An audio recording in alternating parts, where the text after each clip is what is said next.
Fala galerinha do quarto ano.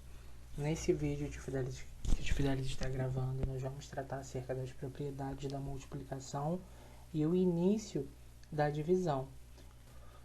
No próprio livro de vocês, nós temos alguns exemplos para tratar das propriedades que é importante que vocês estejam acompanhando nele. O primeiro exemplo ele diz o seguinte: Lucinda levou seus 2 netos, Maicon e Beatriz, para assistir a uma peça de teatro.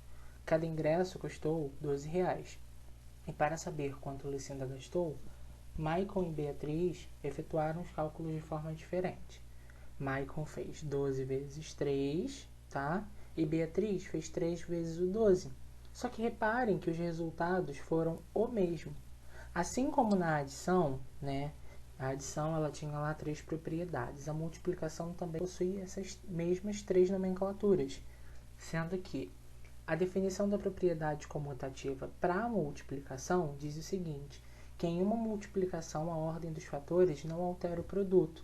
Então, se eu faço 12 vezes o 3 ou 3 vezes o 12, dará o mesmo resultado, tá? Assim como se eu tivesse 5 vezes 4 ou 4 vezes 5, também dá a mesma coisa, tá? O mesmo produto, o mesmo resultado. A segunda propriedade que nós vamos estudar é a propriedade do elemento neutro, tá? Douglas resolveu conferir na calculadora alguns resultados. 1 vezes 437, 255 vezes 1, 1228 vezes 1 e 2631 vezes 1. Reparem que um dos fatores é o 1 e o produto, o resultado, é sempre o outro fator. O que a gente conclui disso? Em uma multiplicação de 2 fatores, quando um deles é igual a 1, o produto é igual ao outro fator. E por esse motivo, o 1 é chamado de elemento neutro, porque ele não altera o outro fator. Na adição, o elemento neutro era o 0. Na multiplicação, o elemento neutro é o 1. Pediu aos alunos que efetuassem a seguinte multiplicação. 100 vezes 9 vezes 4. Então, Amanda fez 100 vezes 9, que deu 900, e depois multiplicou por 4, dando 3.600. E Bruno fez 100 vezes 9 vezes 4. 9 vezes 4 dá 36. 36 vezes 100, 3.600. O que a gente tem? Em uma multiplicação de 3 ou mais fatores, a associação dos fatores de forma diferente não vai alterar o resultado, não vai alterar o produto. E essa propriedade, ela recebe o nome de associativa. Geralmente, nós vamos encontrar os parênteses também na multiplicação, tá? Então, a dica que é dada é comutativa. Você tem a troca dos fatores de lugar. No elemento neutro, você tem agora a presença do 1, tá? Como um dos fatores, e na associativa os parênteses. Chegamos, então, na divisão. E aí, no próprio livro de vocês, assim que abre o capítulo 5, existe um probleminha que fala justamente sobre o combate de uma arbovirose, que numa ação que houve para o combate à dengue, 48 funcionários se dividiram em grupos de 6 pessoas.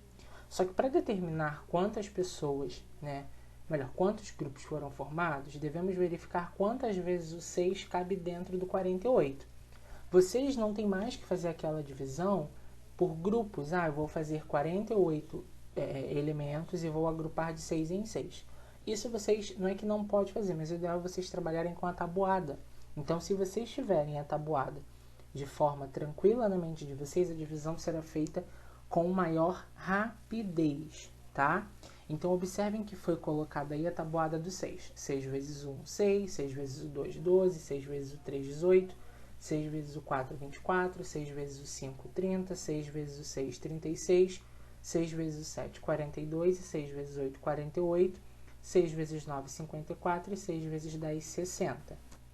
Percebemos que o 6 cabe 8 vezes dentro do 48, porque a gente tem que 8 vezes 6 igual a 48. Logo, serão formados 8 grupos, tá? Só que, se a gente reparar, o resto dessa divisão ficou igual a 0. Quando uma divisão dar um resto, igual a 0, essa divisão ela vai ser chamada de exata. Então, se você tem uma divisão onde o resto é diferente de 0, você tem uma divisão inexata. Exata quando é 0, inexata quando não é 0. E aí nós temos que lembrar, e vocês até destaquem aí no livro, marquem, acerca dos termos da divisão, onde nós temos o dividendo, que é o número que eu vou estar repartindo, o divisor, tá? Que indica de quantas em quantas partes eu tenho que tomar esse número, eu tenho que dividir, eu tenho que seccionar, tá? O quociente, que é o resultado, que é a resposta dessa expressão, dessa divisão, tá? E o resto, que é justamente o que vai sobrar dessa divisão. Lembrando que pode ser zero ou um número diferente de zero. O que eu não posso ter, gente? Um resto que seja maior do que o divisor, tá? Então, aqui o maior resto possível é o 4. O 5 aqui eu já não poderia ter, tá? Então, fica aí uma dica. O maior resto possível para uma divisão é sempre o antecessor do divisor, tá? Chegamos então num problema que diz o seguinte: Lúcia e Fernando trabalham juntos em sua nova fábrica de doces. Para colocá-los no mercado, eles embalam seus doces em caixas de 5 cada uma. Foram produzidos 725 doces e agora eles precisam saber quantas caixas precisam para embalar todos os doces. Bom, nós temos aí uma divisão. Eu tinha 725 doces, tá? Onde eu precisava separar em grupos de 5. Então, nós temos aqui, ó, 7 dividido por 5 dá 1. 5 vezes 1, 5. Para chegar a 7, eu faço essa subtraçãozinha.